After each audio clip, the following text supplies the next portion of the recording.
Hello students, welcome to the class. आज हम लोग क्लास 12th में फिजिक्स में चैप्टर 2 आता है करंट इलेक्ट्रिसिटी का, यूनिट 2। उसके अंदर टॉपिक है किरचॉफ्स लॉज।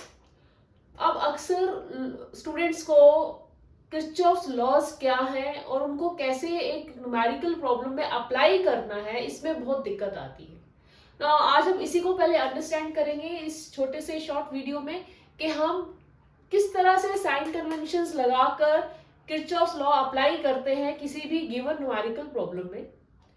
उसमें सबसे पहले बेटा एक बात समझेंगे कि किरचॉफ्स लॉज में दो लॉ है, जैसे हमें सबको पता है। एक तो first law which is summation over I is equal to 0। इसका मतलब क्या है?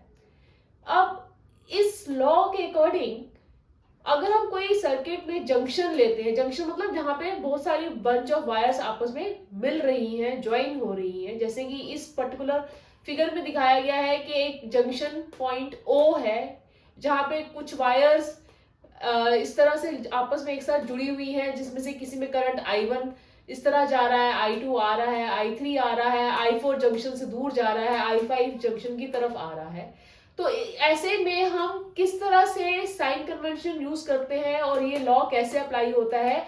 अब इस लॉ के अकॉर्डिंग क्या है कि जंक्शन पे सारा जो टोटल करंट आएगा वो 0 होगा, या इन अदर वर्ड्स वो ये कहना चाहता है कि जंक्शन पे जितना करंट आता है that has to be equal to the current which is leaving the junction.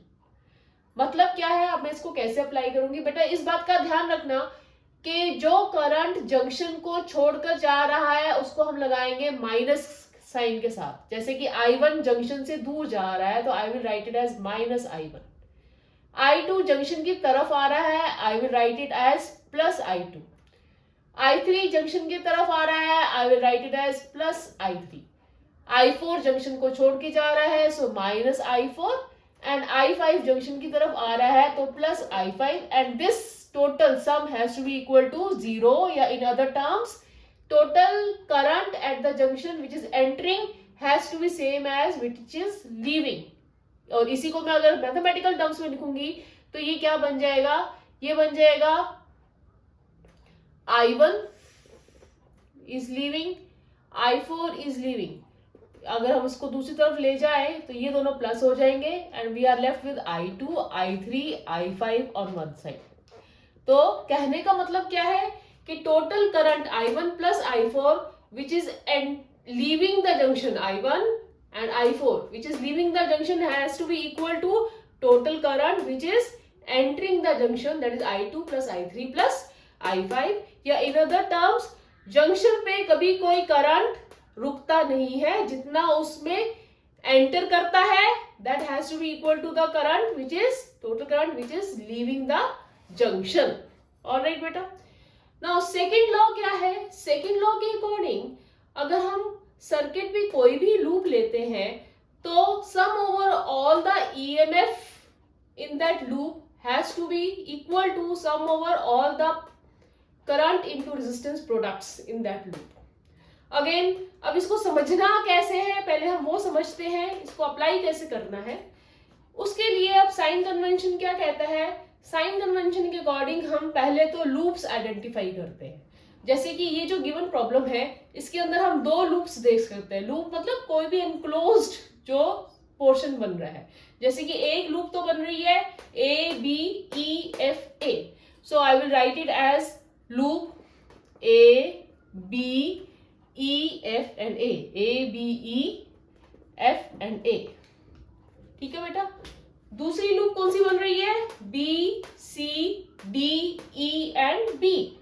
दूसरी लूप बन रही है BCDE एंड वापस से B। क्लोज होगी ना लूप।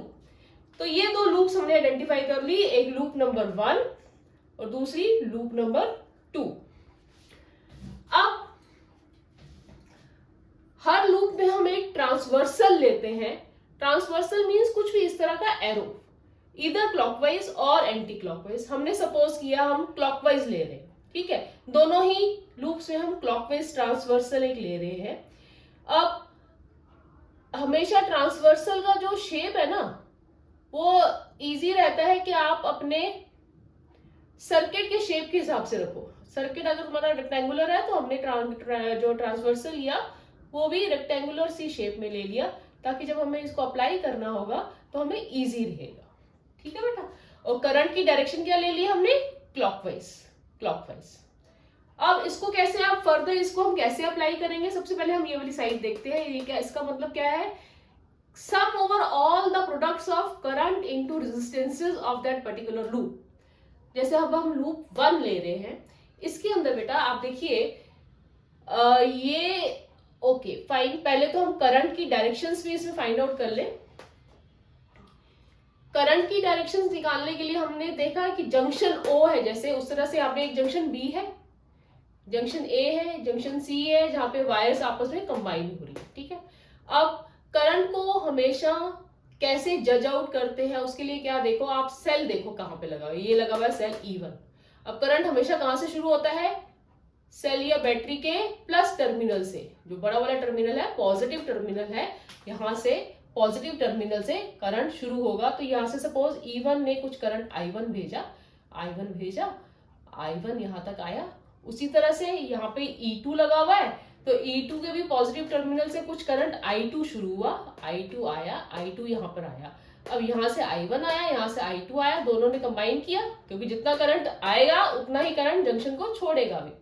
तो दोनों कंबाइन I1 प्लस I2 होके यहाँ से R2 से चले, R2 से चलते हुए वापस, अगर E1 ने I1 करंट दिया है तो वापस उसको I1 वापस आना भी चाहिए, तभी हमारा ये जो करंट डिस्ट्रीब्यूशन है वो बिल्कुल करेक्ट माना जाता है। तो I1 प्लस I2 यहाँ तक आ रहा था, यहाँ से फिर क्या हुआ, I1 वापस चला गया यहाँ पर और I2 वापस चला गया यहाँ पर E2 की तरफ। ठीक है। ये तो हमने लगा लिया फर्स्ट लॉ, जंक्शन लॉ। अब सेकेंड लॉ के लिए हमने क्या किया, हमने ट्रांसवर्सल की डायरेक्शन चूज की। अब हम ये देखेंगे कि R1 में से जो करंट आ रहा है I1, उसकी डायरेक्शन है ये वाली, है ना, ऐसे आ रहा है ना। और ट्रांसवर्सल का जो एरो है, ये एरो कौन सी आर्म में, ट्रांसवर्सल की वो आर्म जो सर्किट की इस आर्म के नजदीक है। ठीक है। इस आर्म का एरो और इस करंट का एरो दोनों ऑपोजिट है। क्योंकि ये ऑपोजिट है तो हम जब I1 R1 लिखेंगे अपनी इस इक्वेशन में, तो वो क्या आएगा, माइनस साइन के साथ आएगा, मतलब माइनस I1 R1। ठीक है। उसी तरह से अब एक और रेजिस्टेंस भी है इसी लूप में, वो है R2। अब R2 में से भी हमने डायरेक्शन फाइंड आउट करनी है ना। तो आप ये देखिए, ये ट्रांसवर्सल की आर्म ये होगी जो इस ब्रांच के पास होगी। ठीक है। अब इस आर्म का एरो और इस ब्रांच में करंट का एरो अगेन दोनों ऑपोजिट है, तो फिर हमारा यहाँ जो R2 में से प्रोडक्ट आएगा I1 plus I2 times R2, वो कैसे आएगा, विद नेगेटिव साइन आएगा। So will write minus I1 plus I2 times R2 is equal to, अब ये दोनों रेजिस्टेंसेस थी सिर्फ इस लूप में, वो हमने कवर कर ली, ये वाला साइड हमने इक्वल लिख लिया। अब इक्वल टू क्या करना है, sum over EMF in the loop.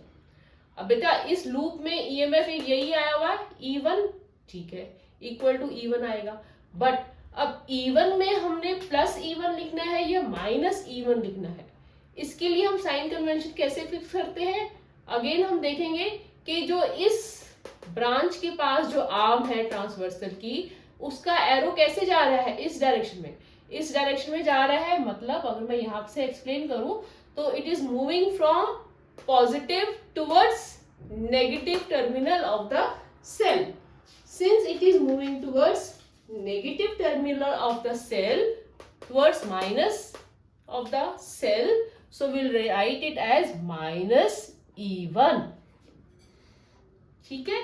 तो हमारी नेट इक्वेशन क्या बन गई, हमारी नेट इक्वेशन बन गई I1 R1 plus I1 plus I2 times R2 is equal to E1।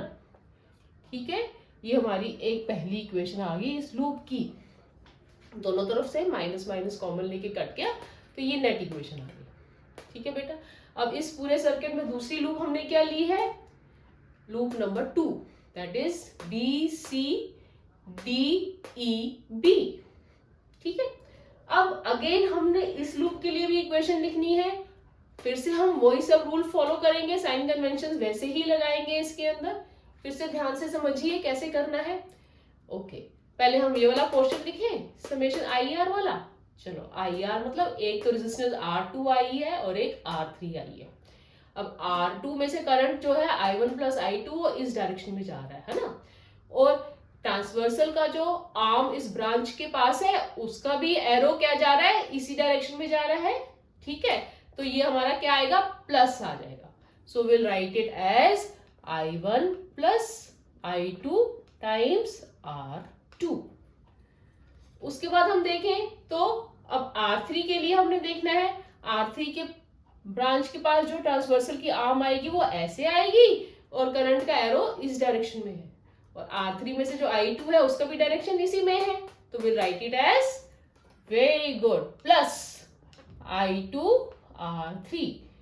ठीक है, अब कोई और रेजिस्टेंस नहीं है लूप में, so will write equal to EMF। अब EMF में देखिए अगेन जो इस ब्रांच के पास में आर्म है उसका एरो किस तरफ जा रहा है, टुवर्ड्स इस तरफ positive, towards positive terminal of the cell. So this will come as plus E2.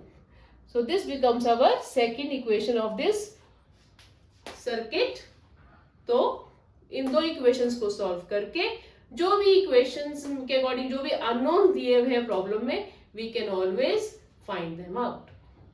ठीक है, अब in the next video I will take up some numericals based on this concept. Okay, beta, subscribe my channel and be ready for more interesting chapters of this class.